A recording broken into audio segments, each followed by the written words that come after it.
rajinlah cuci tangan. Nah, sebelumnya pada minggu lalu kita sudah belajar tentang pengertian, unsur-unsur, dan jenis-jenis teks cerita fantasi. Sekarang kita akan masuk teks cerita. Hari ini kita akan masuk pada struktur teks cerita fantasi. Struktur teks cerita fantasi terbagi menjadi 3. Yang pertama ada orientasi. Orientasi merupakan pembukaan teks yang berisi pengenalan tokoh, latar, watak, dan konflik. Contohnya, 3 rumah bergaya kerucut menyambut mataku. Ketika aku memandanginya satu persatu, ternyata rumah itu memiliki model yang sama. Hanya satu yang membedakan ketiga rumah itu, yaitu warna pintunya.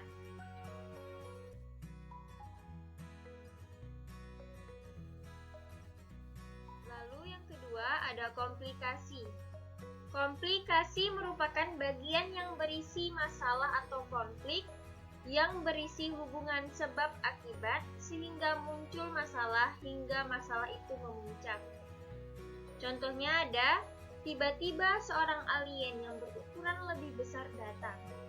Perutnya buncit dan bibirnya berwarna merah. Matanya merah. Alien berhidung besar itu tiba-tiba mengeluarkan cahaya merah dari tangannya yang membuat alien kecil kepanasan.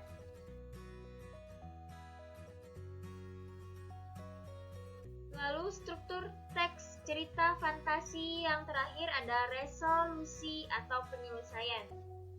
Resolusi merupakan bagian penutup yang berisi tentang penyelesaian masalah dari konflik yang terjadi.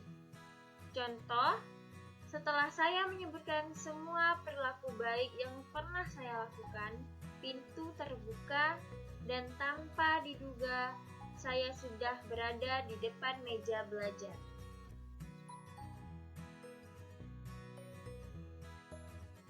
Lalu ada ragam alur cerita. Ragam alur cerita ini terbagi menjadi 3 bagian. Yang pertama ada bagian awal. Bagian awal ini sering juga disebut bagian pengenalan atau orientasi. Fungsinya adalah mengantarkan cerita. Pada bagian ini dikenalkan latar cerita, tokoh, dan watak-wataknya. Lalu, bagian tengah merupakan rangkaian kejadian atau peristiwa hingga ke bagian klimaks atau inti cerita saat masalah utama diceritakan. Lalu bagian yang terakhir, bagian ini menjawab masalah utama, tentu saja dijawab dalam bentuk rangkaian peristiwa atau kejadiannya juga. Bagian terakhir adalah kesimpulan dan penutup cerita.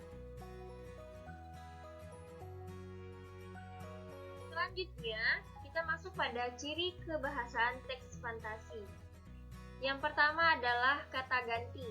Kata ganti adalah jenis kata yang menggantikan nomina atau kata benda. Penggunaan kata ganti dalam cerita fantasi adalah kata ganti orang pertama atau aku atau saya, dan kata ganti orang ketiga atau mereka atau nama orang.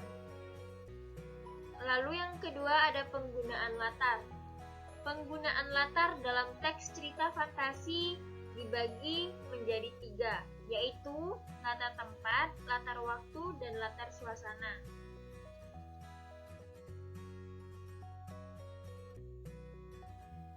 Yang ketiga, kita masuk pada konjungsi temporal.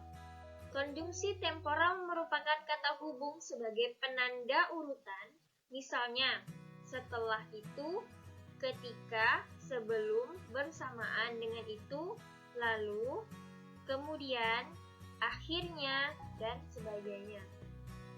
Yang keempat, penggunaan kata atau ungkapan keterkejutan. Ungkapan keterkejutan berfungsi untuk menggerakkan cerita atau memulai masalah. Di sini juga akan menjadi daya tarik bagi pembaca untuk selalu melanjutkan cerita yang mereka baca karena dari keterkejutan ini. Selanjutnya, yang terakhir ada penggunaan dialog atau kalimat langsung. Penggunaan kalimat langsung ditandai oleh dua petik ganda, di sini contohnya, dan disertai keterangan penyertanya. Jadi, untuk sebuah teks itu, sebuah cerita fantasi itu menjadi cerita fantasi, haruslah didukung dengan penggunaan dialog atau kalimat langsung yang diberi kutipan dan disertai dengan keterangan dari siapa yang pembicaranya.